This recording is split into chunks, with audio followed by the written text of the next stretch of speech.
اعوذ باللہ السمیع العلیم من الشیطان الرجیم بسم اللہ الرحمن الرحیم الحمد للہ الذی ہدانا لہذا وما كنا لنہتدی لولا ان ہدانا اللہ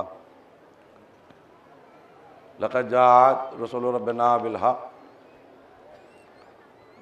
والصلاة والسلام علی اشرف الانبیاء وسید المرسلین سیدنا و نبینا و شفیع ذنوبنا و حبیب قلوبنا مولانا ابوالقاسم محمد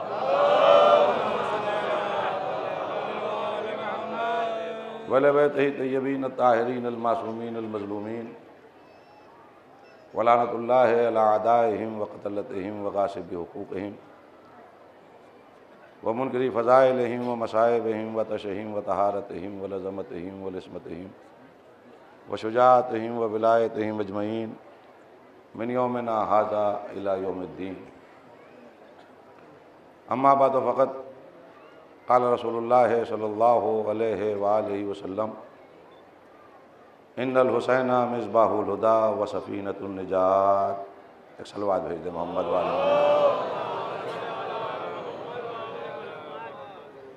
ارباب غم، ماتمداران سید الشہداء،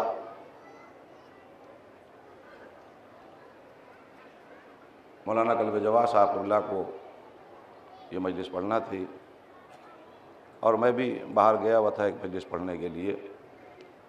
ابھی تقریباً 3 بجے جیسے ہی میں پہنچا تو مجھے اطلاع ملی کہ شاید یہ شرف اب مجھے ملے۔ بہرحال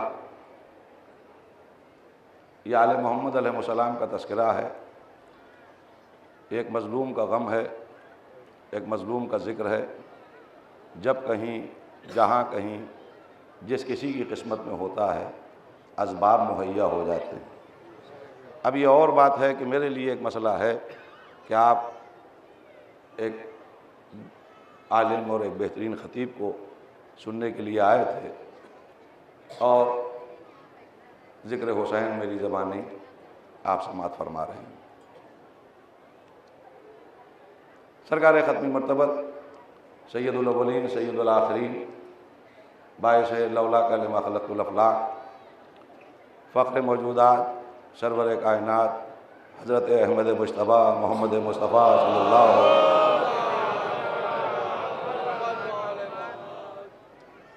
کی ایک حدیث کو میں نے آپ کے سامنے سرنامہ سخن کے طور پر عرض کیا اور اس مختصر سے وقت کے لیے عنوان گفتگو قرار دیا۔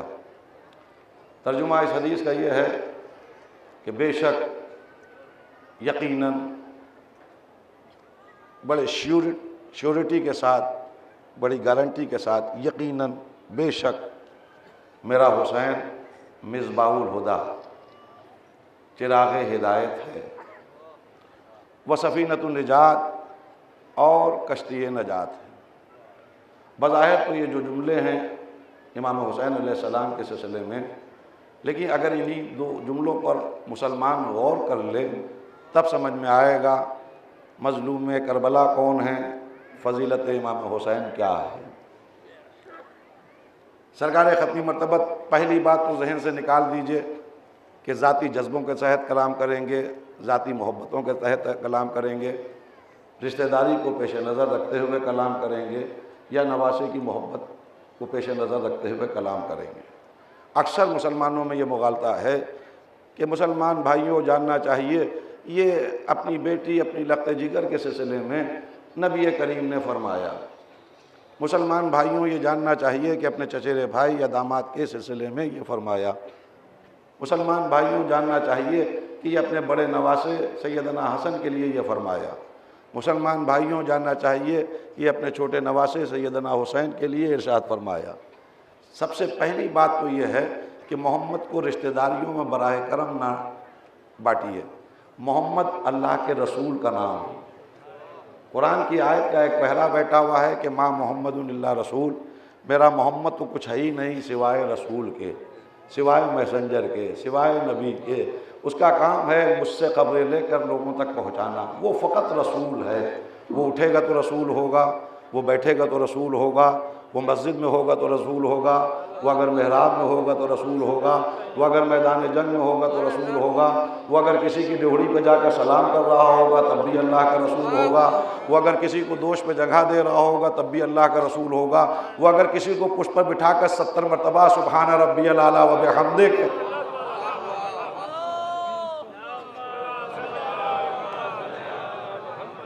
تب بھی اللہ کا رسول ہوگا۔ محمد اللہ کے رسول کا نام، محمد اللہ کے رسول کا نام ہے۔ وہ نہ رشتہ داریوں میں قید ہے، نہ کسی خاندان میں قید ہے، نہ کسی علاقے میں قید ہے۔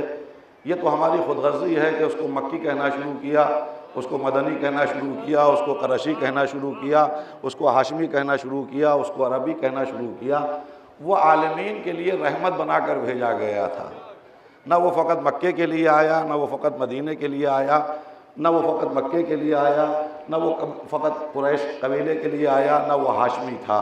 محمد اللہ کے رسول کا نام ہے۔ اور اگر رشتہ داریاں مان لیجئے تو ایک عرب ماننا پڑے گا، اور جب عرب مان لیجئے گا تو آپ کو عربی عصبیت کا خیال پیش نظر رکھنا پڑے گا، اس لیے کہ عرب لاکھ پڑھا لکھا کیوں نہ ہو، عرب لاکھ سمجھدار کیوں نہ ہو، عرب لاکھ ایجوکیٹڈ کیوں نہ ہو، عرب عرب ہے۔ اس کی عصبیت، اس کا تعصب کبھی عرب کا پیچھا نہیں چھوڑا۔ آج 1439 چل رہا ہے، توجہ دیے گا، 1439 میں جب آج بھی ان کی عصبیت کا یہ عالم ہے کہ آج ہمارا ایران مسلسل فلسطین کی مدد کرتا ہے، دوسرے ممالک کی مدد کرتا ہے، مسلمانوں کے ممالک میں جس ملک میں بھی کوئی مصیبت کا وقت آتا ہے ایران بھر کے ہر طرح سپورٹ کرتا ہے، اکنامکلی بھی سپورٹ کرتا ہے، ہر طرح سے مورالی بھی سپورٹ کرتا ہے۔ اخوان المسلمین کو کھڑا کر دیا، مصر میں حکومت دلا دی مسلم برادرہڈز کو، لیکن اس کے بعد وہیں کے وہیں مسئلہ۔ آج بھی ایران کو وہ عرب اپنا نہیں مانتے۔ دیکھیے آپ غور کیجئے، 1400 سال گزرنے کے بعد ایران کی اتنی قربانیوں کے باوجود آج بھی ایرانیوں کو ایکسپٹ نہیں کیا جاتا۔ اما ان کو جانے دیے، ہو سکتا ہے کہ مسلک کا جھگڑا ہو، فرقے کا جھگڑا ہو۔ عراق اچھی خاصی پاپولیشن شیعہ ہے، آج حکومت بھی شیعوں کی ہے، اتنا سپورٹ بھی عراق کا ہے، لیکن اس کے باوجود جب مسئلہ آتا ہے تو کہتے ہیں نحن عرب، ہم عرب ہیں وہ عجم ہیں۔ تو جو 1439 میں اتنا عصبیت رکھتے ہوں، وہ ابتدا میں ان کی عصبیت کا کیا عالم ہوگا؟ جو آج 1439 میں اور ایران کو عرب ماننے کو تیار نہ ہو، تو جب ابتدائے آغاز بعثت نبی ایک آواز آ رہی ہے سلمان منا اہل البیت، یہ کسی عرب کی آواز ہے، یہ کسی عجمی کی آواز نہیں ہے، کسی حبشی کی آواز نہیں ہے، محمد عربی کی ایک آواز آئی السلمان منا اہل البیت۔ میں کیا عرض کر رہا ہوں عزیزان گرامی، سلمان ہم اہل بیت میں سے ہے، فارس کا رہنے والا، ایران کا رہنے والا، ہم اہل بیت سے آج ماننے کو تیار نہیں۔ کل محمد اعلان کر رہے تھے سلمان منا اہل البیت، یہ اس بات کا ثبوت ہے دنیا میں تعصب ہو سکتا ہے لیکن ذات محمد میں نہیں۔ ایک درود بھیج دیئے محمد وآل محمد۔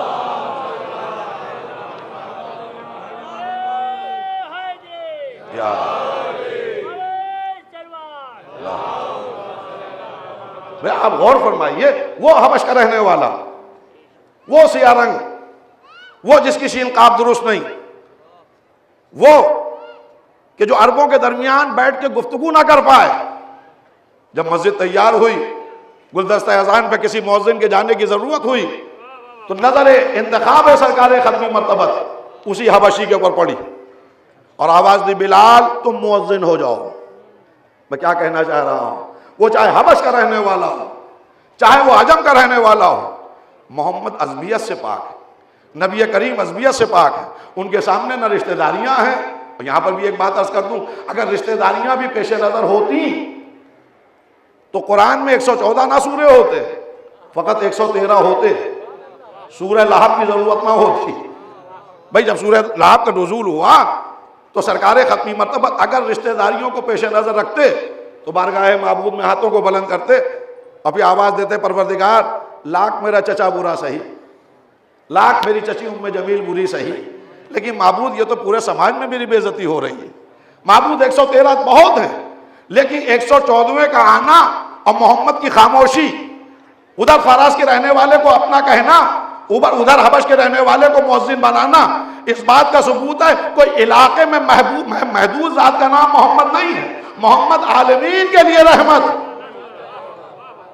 نبی عالمین کے لیے رحمت بنا کر بھیجے گئے ہیں، پیغمبر خدا عالمین کے لیے رحمت بنا کر بھیجے گئے ہیں۔ اور یہی نہیں بلکہ جیسے میں نے آپ کے سامنے عرض کیا کہ ما محمد اللہ رسول، میرا محمد تو کچھ ہے ہی نہیں سوائے اللہ کے رسول کے۔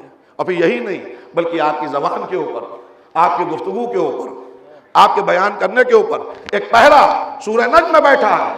ہم آپ اپنی مرضی سے بولتے ہیں لیکن سرکار ختمی مرتبت اپنی مرضی سے کلام نہیں کرتے تھے۔ سورہ نجم میں ارشاد ہوا کہ ما ینطق عن الہویٰ ان ہوا الا وحی یوحیٰ، سنو میرا حبیب اس وقت تک کچھ کلام ہی نہیں کرتا جب تک کہ میری طرف سے وحی کا نزول نہ ہو جائے۔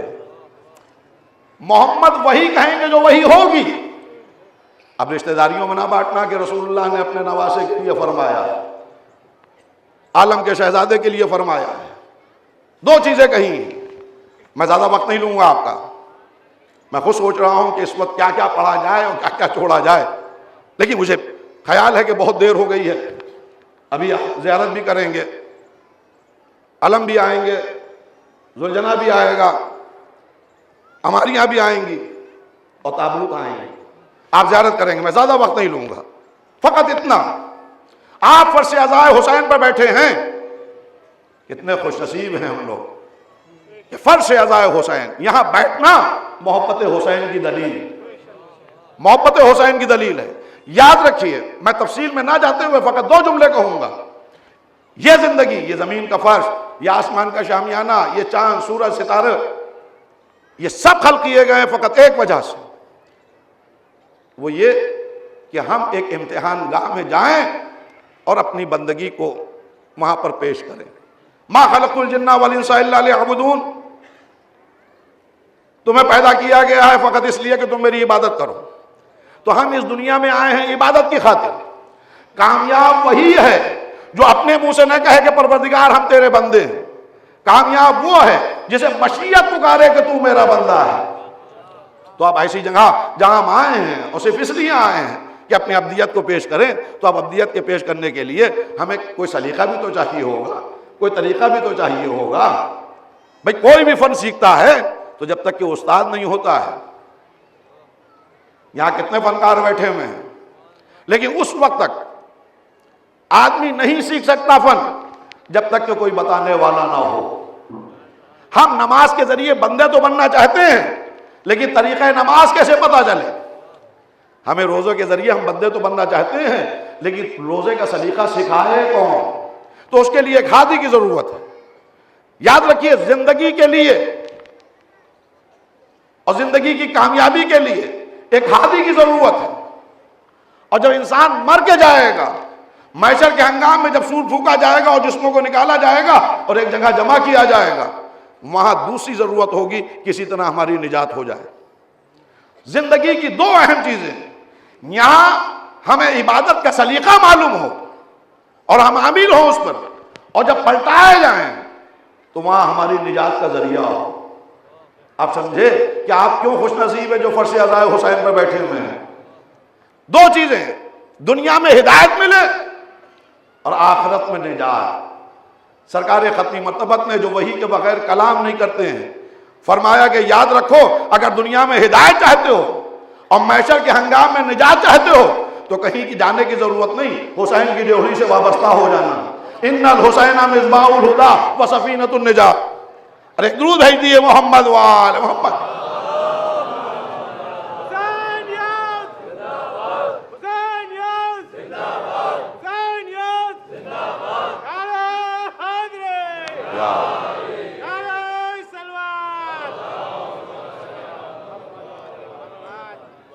بھئی آپ انصاف سے بتائیے کہ دنیا میں اگر کامیاب ہونا ہے تو ہدایت کی ضرورت۔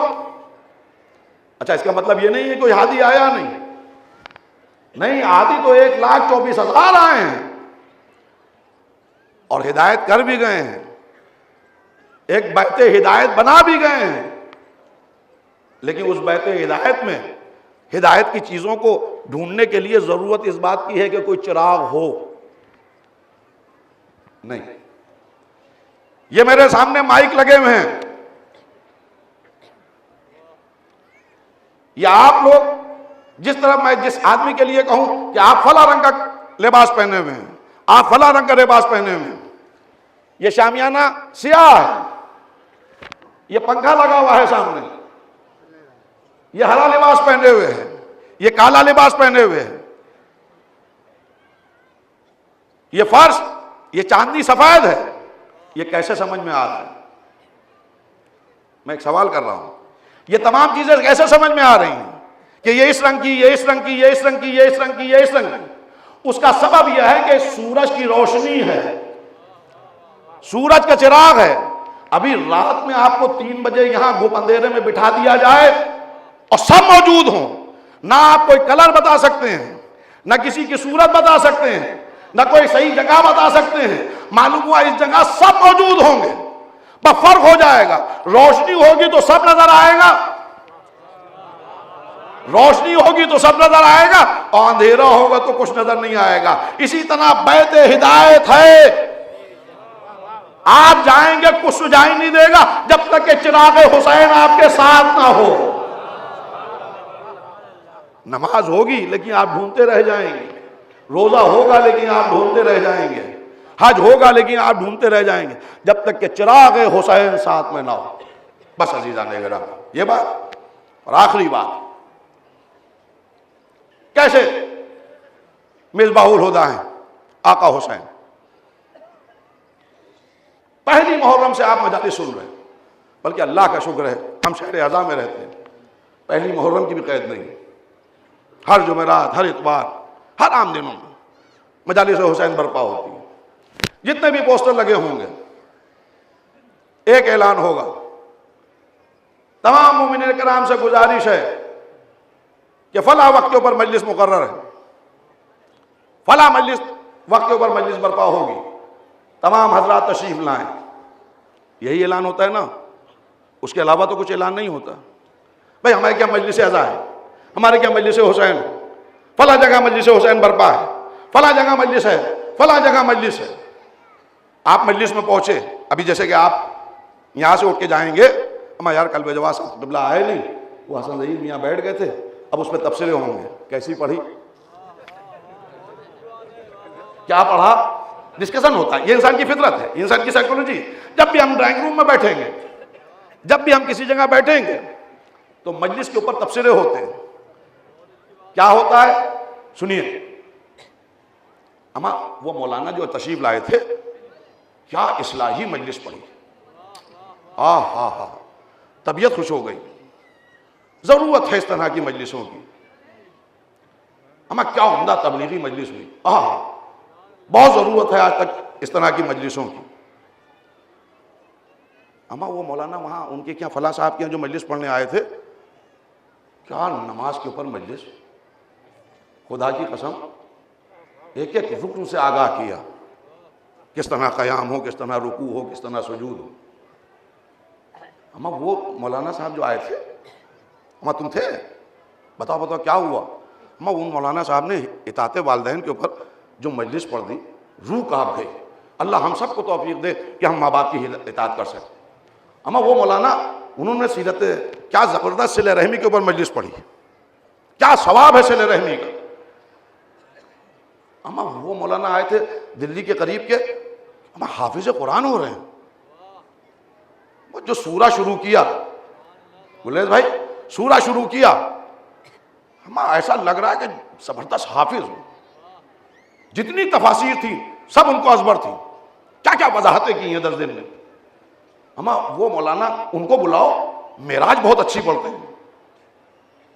آپ بھی پریشان ہو رہے ہیں جو میں گفتگو کر رہا ہوں، ان مولانا کو بلاؤ، کیا عمدہ معراج، میں ایک بار سنی تھی طبیعت خوش ہو گئی۔ اما وہ ان کو بلاؤ یار، کیا مولائی مجلس پڑھتے ہیں۔ اما اگر تبرہ سننا ہو تو ان کو بلاؤ، بہترین مجلس سنائیں گے۔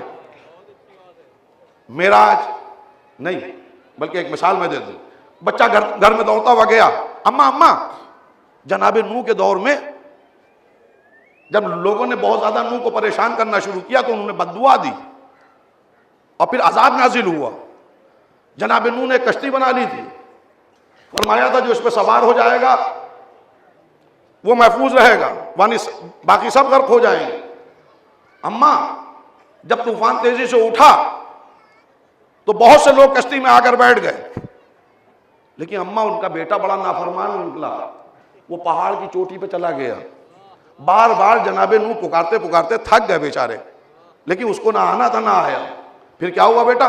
اماں پھر پانی اور بڑھا، پہلے چوٹی ڈوبی، اس کے بعد میں وہ بچہ ڈوب گیا۔ اچھا، اب ماں تو ماں ہے، ممتا مسکرا کے دیکھا، سینے سے لگا لیا، بیٹے میرے لال اتنا بتا دو یہ تمہیں کس نے بتایا؟ اماں وہ جو مجلس ہو رہی تھی، وہ جو مولانا صاحب مجلس پڑھ رہے تھے، آج انہوں نے جناب نوح کا تذکرہ کیا، جناب ابراہیم اس طرح منجنیق کے ذریعے پھینکے گئے آگ میں، جناب جبرائیل بھی دوڑتے ہوئے آ گئے، مدد کی ضرورت کا ہے لیکن تم سے نہیں، میرے لال تمہیں کس نے بتایا؟ کہا وہ مولانا مجلس پڑھ رہے تھے، جبرائیل صاحب مجلس پڑھ رہے تھے، اور وہ اس کو مولانا نے تفصیل سے بیان کیا۔ اماں جب ظلم بہت بڑھا فرعون کا تو آخر مصر سے ہجرت کر کے آپ کو مدائن جانا پڑا، جناب موسیٰ کو بھوکے تھے پیاسے تھے، جناب شعیب کی بیٹیوں کے لیے پانی بھی بھر دیا لیکن اف نہیں کی، نہ پانی مانگا نہ کھانا مانگا۔ یہ ہوتے ہیں اللہ والے۔ میرے لال تمہیں کس نے بتایا؟ کہا وہاں مجلس ہو رہی تھی۔ ارے کیا سن رہے ہیں عزیزان گرامی؟ میں کیا کہنا چاہ رہا ہوں؟ اتنی دیر میں سب کچھ کہہ گیا۔ آپ نے آواز دی، آپ نے بلایا، ہم جو لبیک کہتے ہوئے آئے، نہ آدم کے نام پہ آئے، نہ نوح کے نام پہ آئے، نہ ابراہیم کے نام پہ آئے، نہ عیسیٰ اور موسیٰ کے نام پہ آئے، ہمیں آپ نے بلایا مجلس حسین۔ ہم بھاگتے ہوئے آ گئے مجلس حسین میں۔ جب فرش اعلیٰ پر بیٹھے تو اس مجلس حسین کے ذریعے کبھی ہم کو نماز کا طریقہ ملا، کبھی روزے کا تذکرہ ملا، کبھی حج کے بارے میں معلوم ہوا، کبھی آدم کی آدمیت معلوم ہوئی، کبھی نوح کی نبوت معلوم ہوئی، کبھی ابراہیم کی خلت معلوم ہوئی، کبھی موسیٰ کا ہیبت و جلال معلوم ہوا، کبھی یوسف کا جمال معلوم ہوا، کبھی عیسیٰ کا زہد معلوم ہوا۔ مجلس حسین۔ اما اب بھی دنیا نہ سمجھ پائے کہ مصباح الہدیٰ کیا ہے؟ درود بھیج دیے محمد وال۔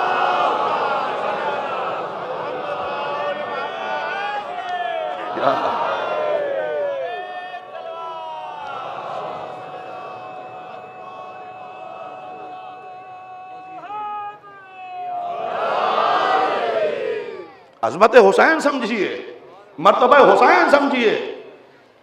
یہ رسول اللہ نواسے کی محبت میں نہیں کہہ رہے ہیں، اپنی بیٹی کو خوش کرنے کے لیے اس کے بیٹے کے متعلق کچھ نہیں کہہ رہے ہیں۔ محمد وہی کہیں گے جو وہ چاہے گا، اور وہ وہی چاہے گا کہ جس کے ذریعے آدم بھی پہچانے جائیں، نوح بھی پہچانے جائیں، ابراہیم بھی پہچانے جائیں۔ بس عزیزان گرامی، ان الحسین مصباح الہدیٰ، یقیناً یقیناً میرا بیٹا میرا حسین مصباح الہدیٰ ہے، وہ سفینۃ النجات،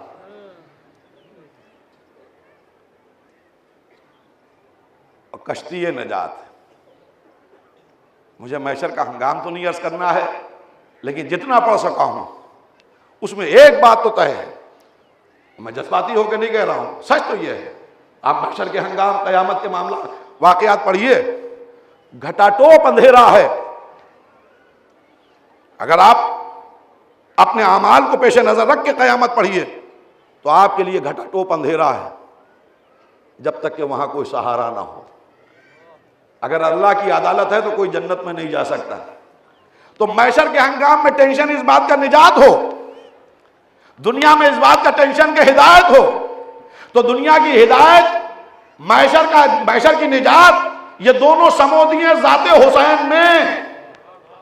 یہاں ہدایت مل جائے گی، وہاں نجات مل جائے گی، یہاں بھی کامیاب رہو گے وہاں بھی کامیاب رہو گے، یہاں بھی کامیاب وہاں بھی کامیاب۔ بس عزیزان گرامی، یہ وہ مظلوم ہے کہ جس نے پوری شریعت کو سمو لیا، اپنے پوری شریعت کو سمو لیا۔ ابھی تابوت آئیں گے ہمارے تقی بھائی، باقاعدگی کے ساتھ، تفصیل کے ساتھ ہر شہید کے مصائب پڑھیں گے، لیکن پڑھنا اور سننا بہت آسان ہے۔ کربلا میں زہرا کا چمن اجڑ گیا، شاہ کا گھر لوٹ لیا گیا، ایک دوپہر میں لاشوں پہ لاشیں لانا ہنسی کھیل نہیں ہے۔ ہمیں کسی کا ایک مر جاتا ہے تو اس کی صورت دیکھیے، عرصے تک اسے قرار نہیں آتا، نہ کہ ادھر میت لے کر آئے گنج شہیدہ میں لاش کو رکھا، ادھر دوسرے نے آواز دی آقا آپ پر میرا آخری سلام۔ اب گود کے پالوں کی جب باری آئی تو اس وقت حسین کے دل پہ کیا گزری ہوگی۔ ارباب غم سوچئے اور ہزار مرتبہ سوچئے کہ جب گود کے پالے آواز دے رہے ہوں گے، اون و محمد جیسے بھانجے پکار رہے ہوں گے، جس وقت جوان بیٹا علی اکبر پکار رہا ہو۔ دیکھیں معصوم ہوتا ہے، معصوم جذبات سے کام نہیں لیتا۔ میں اکثر سوچتا ہوں جب مقاتل کے ان واقعات کو دیکھتا ہوں کہ معصوم جذباتی نہیں ہوتا، لیکن اتنی محبت تھی جناب علی اکبر سے۔ اس کا سبب یہ بھی ہے کہ شبیہ رسول تھے، جس نے سب کو میدان میں بھیجا اور لاشیں لے کے آیا۔ روایت کہتی ہے اسی بوڑھے باپ کے سامنے جب بیٹا رخصت ہونے لگا تو روایت کہتی ہے خاک کربلا پہ بیٹھ گئے، اور بیٹھنے کے بعد ہاتھوں کو بلند کیا کہ پروردگار وہ بھی گیا تیری راہ میں، جزاکم اللہ خیر جزا۔ اور یہی نہیں بلکہ لاش کو بھی اٹھا کر لائے۔ جوان بیٹے کی میت اٹھانا، اگر آپ متوجہ ہوں تو میں ایک بات عرض کروں، اگر کسی بے حس کے اوپر کوئی مصیبت پڑتی ہے تو اس کو اتنا درد نہیں ہوگا، لیکن اگر کسی صاحب احساس کے اوپر مصیبت پڑے، ایک منظر بس، صبح عاشور ہے، حر نے اپنے بیٹے سے کہا میرے لال جاؤ میدان میں، آقا حسین کے اوپر جان قربان کرو۔ مقاتل میں ہے کہ جب حر کا بیٹا گیا تو بھوکا پیاسا نہیں تھا، لیکن اس کے باوجود حر اضطراب کے عالم میں ٹہل رہا ہے، اور جیسے ہی مقتل سے ایک آواز آئی بابا میری مدد کو آئیے اور آقا آپ پر میرا آخری سلام۔ روایت کہتی ہے کہ حر تیزی سے میدان کی طرف دوڑا، گھوڑے کو دوڑایا، مقتل میں پہنچا، لیکن جیسے ہی مقتل میں پہنچا خود بھی مرد میدان تھا، خود بھی شجاع تھا، اچھا گھڑ سوار تھا، اپنے بیٹی کی آواز کے اوپر ایک بوڑھا باپ اپنے گھوڑے کو کتنی تیزی سے دوڑاتے ہوئے لے گیا ہوگا، لیکن لکھا یہی روایت یہ کہتی ہے جیسے ہی اپنے بیٹے کی میت دیکھی تو اپنا غم بھول گیا۔ اس کا سبب یہ تھا کہ اس سے پہلے مظلوم آقا پہنچ چکے تھے، اور جیسے ہی انہوں نے یہ منظر دیکھا تو ہاتھ جوڑ کے کہنے لگا فرزند رسول آپ نے کیوں زحمت کی؟ ارے میں موجود تھا اپنے جوان بیٹے کی میت اٹھانے کے لیے، ہائے رے مظلومی حسین۔ جیسے ہی یہ جملہ سنا جھکا وسن اٹھایا، بڑی حسرت سے دیکھا اور ایک جملہ کہا حر کیا بات کرتا ہے، کیا دستور دنیا یہی ہے کہ بوڑھے باپ جوانوں کی میتیں اٹھائے؟ ارباب غم جس باپ نے ایک باپ سے کہا تھا یہ دستور دنیا نہیں ہے، وہ مقتل میں تنہا کھڑا ہوا ہے، چاروں طرف دیکھ رہا ہے۔ میرا دل کہتا ہے آواز دے رہے ہوں گے عباس آؤ بھائی کا سہارا بنو، اے اونو محمد آؤ ماموں کا سہارا بنو، اے قاسم آؤ چچا کا سہارا بنو۔ ارے تمہارے بھیا کی میت نہیں اٹھتی۔ پھر اس کے بعد انتہائی مظلومی، خیام کا رخ کیا، ایک آواز دی اے بنی ہاشم کے بچوں آؤ حسین کا سہارا بنو۔ تو عزیزان اکرامی حسین ایک دوپہر میں 71 لاشوں کو اٹھایا اور ہر لاش کو گنج شہیدہ تک لے کے آئے۔ یہ کمال شجاعت حسین ہے، یہ ایک الگ موضوع ہے۔ المختصر جب 71 لے آئے اس کے بعد خود وقت آیا، خود بھی میدان میں گئے۔ لیکن ایک منظر، چونکہ آج یوم زین العابدین کے نام سے یہ پروگرام ہوتا ہے، اسی کے لیے آپ جمع ہوتے ہیں۔ بے شک مظلومی حسین کا جواب ہی نہیں۔ جوان بیٹے کے سینے پہ برچی کی ہنی بھی دیکھی، برابر کے بھائی کے کٹے ہوئے بازو بھی دیکھے، ششمائے کے گلے پہ تیر بھی دیکھا، لیکن حسین جیسا صابر اگر کہیں پہ رکا ہے اور سکوت اختیار کیا ہے، وہ منزل میں آپ کے سامنے عرض کروں بچپنا ہے، آغوش نبوت ہے۔ اتنے میں جبرائیل وحی لے کر آئے، محضر نامہ، محضر شہادت، اور جیسے ہی محضر شہادت آیا اور حسین سے مخاطب کر کے اطلاع دی رسول اللہ نے، سامنے اطمینان سے کھڑے ہو گئے۔ جی نانا رسول اللہ ارشاد فرمائیے۔ کہا تمہیں یہ مصیبت؟ کہا مجھے منظور، وطن چھوڑنا منظور، حج کو عمرے میں بدلنا منظور، 2 محرم کو کربلا میں پہنچنا منظور، 7ویں سے اللہ تش کی صدائیں منظور، تمہاری گود کی پالی اللہ تش کی صدائیں بلند کرے گی مجھے منظور، صبح عاشور سے لاشیں لانا پڑیں گے مجھے منظور، قاسم کا پائمال لاشا اٹھا لاؤں گا، علی اکبر کا لاشا اٹھا لاؤں گا، عباس کے بازو اٹھا لاؤں گا، علی اصغر کی میت دفن کر دوں گا، تمام مصیبتوں میں تمہیں بھی قربان کر دیا جائے گا۔ کیا تم بھی قربان ہونے کے لیے تیار ہو؟ ہاں نانا رسول اللہ، میں بھی قربان ہونے کے لیے تیار ہوں، مجھے منظور ہے۔ اس کے بعد میں ایک شرط اور آگے بڑھی، بس یوم زین العابدین میں نے مجلس کو تمام کیا، ایک شرط اور آگے بڑھی، حسین تمہیں یہ بھی منظور ہے کہ تمہاری شہادت کے بعد خیموں میں آگ لگائی جائے؟ تمہیں یہ بھی منظور ہے کہ تمہاری شہادت کے بعد زینب ام کلثوم کے سروں سے چادریں چھینی جائیں؟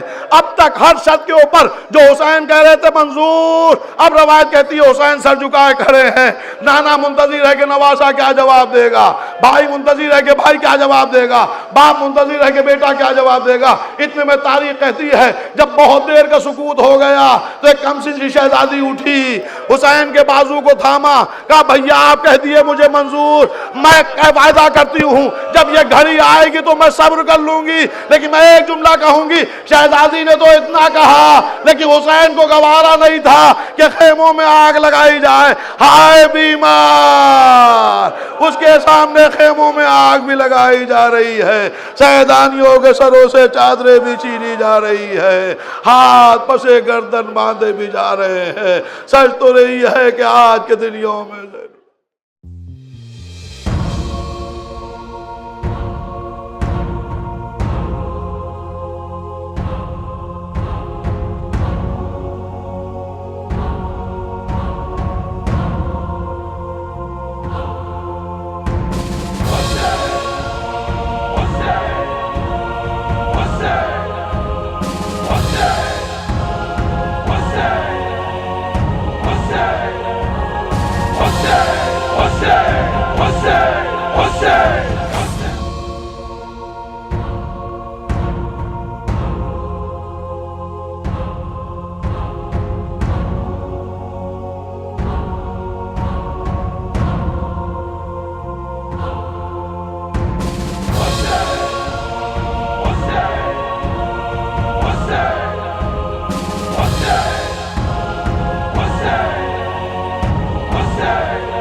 Shame!